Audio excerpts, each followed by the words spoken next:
Haris, atas keterangan saksi ini apakah benar, apakah ada yang keberatan keterangan saksi? Dan yang keberatan itu yang mana, yang tidak benar yang mana? Itu aja, nggak usah ya semuanya diulas.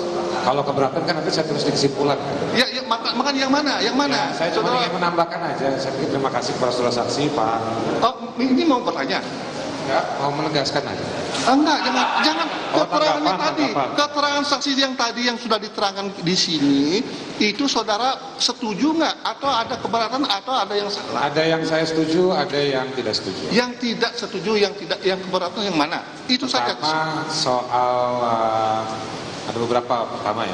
Pertama soal YouTube saya Pak saudara saksi. Satu, saudara YouTube itu posisinya saya pikir jelas.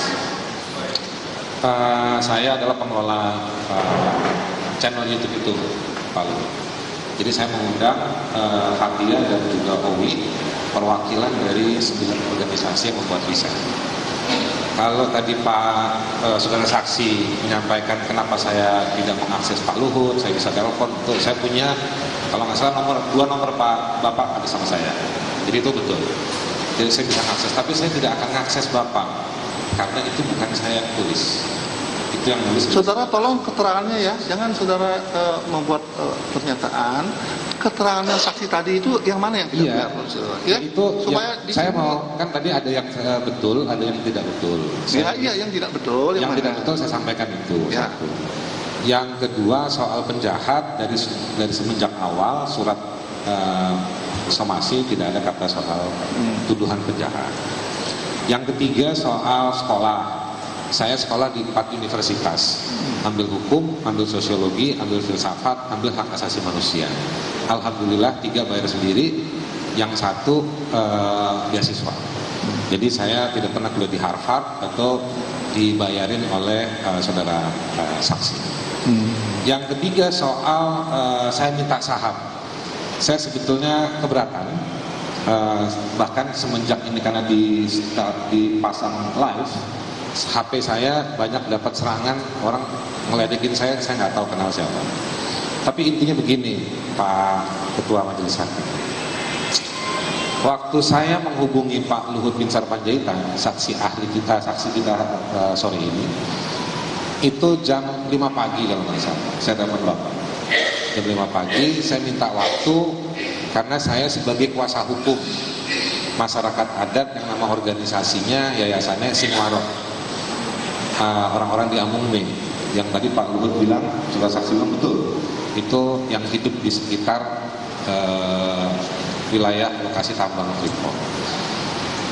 Kenapa saya hubungi Pak saudara saksi waktu itu? Karena saudara saksi adalah Menko Marves yang kurang lebih setelah saya pelajari bertanggung jawab untuk proses divestasi saham Freeport ke Indonesia.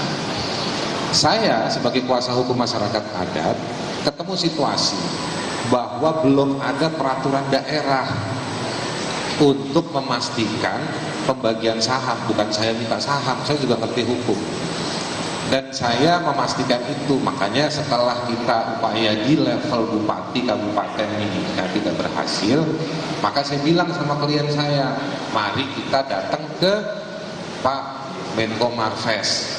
Mereka bilang, Pak Haris kenalkah? Kenal. Saya coba informal. Nah, itu yang saya lakukan. Dan betul saya diterima baik. Saya sama Pak Lambok, ada di belakang Pak Lambok tuh.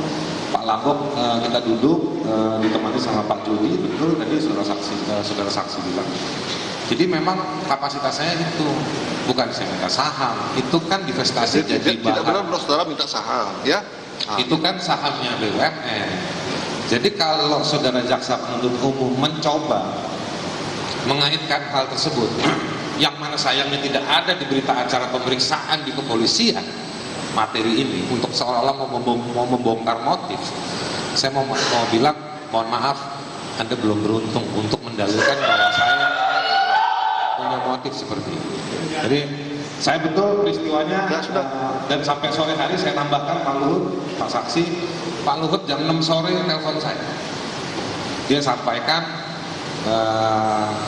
itulah Haris, nggak susah, nggak mudah urus orang Papua.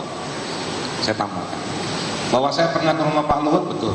Waktu itu saya minta mau ketemu di kantornya, saya diundang ke rumahnya untuk membicarakan salah satu curhatan komplain salah satu purnawirawan yang namanya dikait-kaitkan dengan kasus pelanggaran HAM, dan saya ditegur. Jadi Pak Luhut sebenarnya fungsinya mediasi, mau membantu kira-kira di purnawirawan itu dengan saya, tapi saya menjelaskan. Selebihnya memang kenal sudah lama, sejak tahun 2013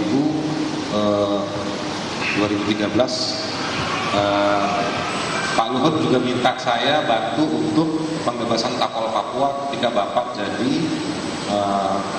kepala staf kepresidenan dan kemudian menjadi Menko Polhukam. Lalu waktu Bapak bertanggung jawab untuk menyelenggarakan simposium penyelesaian pelanggaran HAM tahun 65, saya dipanggil juga. Saya diminta untuk menyusun konsep. Saya kirim ke salah satu staf Bapak konsepnya, Ibu Eski Suyanto. Jadi semua jejaknya ada. Selebihnya ada obrolan informal. Jadi saya memang tidak dalam kapasitas menyampaikan laporan ini kepada saudara saksi, tapi saya juga sudah sampaikan di surat perjawaban saya dengan pengacara Pak Saksi. Di belakang itu ada Pak Junifer Girsan soal latar belakang saya. Lalu juga karena saya pernah investigasi di Intan Jaya, ada panjang satu penjelasannya, tapi saya punya latar belakang sendiri, dan kita juga mengajukan untuk pertemuan dan pembicaraan, bukan cuma klarifikasi ke YouTube. Gitu. Saya bisa pahami psikologi saudara saksi kalau bilang kenapa saya harus datang ke YouTube-nya, tapi saya juga menawarkan untuk bertemu dan menjelaskan latar belakang tersebut. Saya pikir seperti itu.